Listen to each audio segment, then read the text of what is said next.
Bonjour à tous. Les bureaux de vote ont ouvert ce matin. Les électeurs peuvent se rendre aux urnes jusqu'à 18h pour déposer leur bulletin dans le cadre des municipales. Comme c'est souvent le cas en France, la plupart des communes ne présentent qu'une seule liste, parfois deux seulement. Dans ces situations, un seul tour suffira donc pour départager les candidats. N'oubliez pas de vous présenter avec une pièce d'identité afin de pouvoir voter. Premier résultat à partir de 20h. Retour également sur le sérieux accident survenu hier sur l'A6 en Saône-et-Loire qui a provoqué d'énormes ralentissements. Une quinzaine de véhicules dont un poids lourd ont été impliqués dans un carambolage dans l'après-midi près d'Uchizy sur l'axe Paris-Lyon.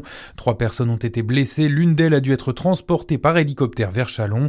La circulation sur l'autoroute n'a pu reprendre que peu après 22h.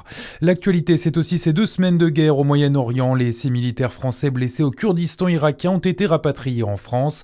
Ils ont été pris en charge dans des hôpitaux militaires parisiens. C'est dans cette attaque de drone que l'adjudant-chef Arnaud Frion a aussi été tué. Sa dépouille a également pu revenir en France. De leur côté, les gardiens de la révolution jurent de traquer et tuer le premier ministre israélien Benyamin Netanyahou.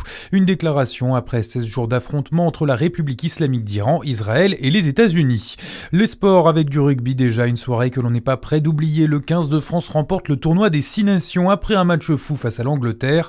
Les Bleus se sont imposés 48-46 hier soir au Stade de France contre le 15 de la Rose grâce à une pénalité de Thomas Ramos dans les ultimes secondes de ce crunch. Le football local pour finir et cette incompréhension hier en National 3. La rencontre entre Jura Sud et le Vierzon FC a été annulée en raison de la neige.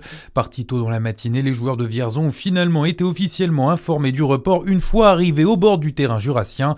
9 heures de route pour rien donc, honteux et irrespectueux pour leur entraîneur qui avait pourtant reçu des nouvelles encourageantes tout au long de la journée.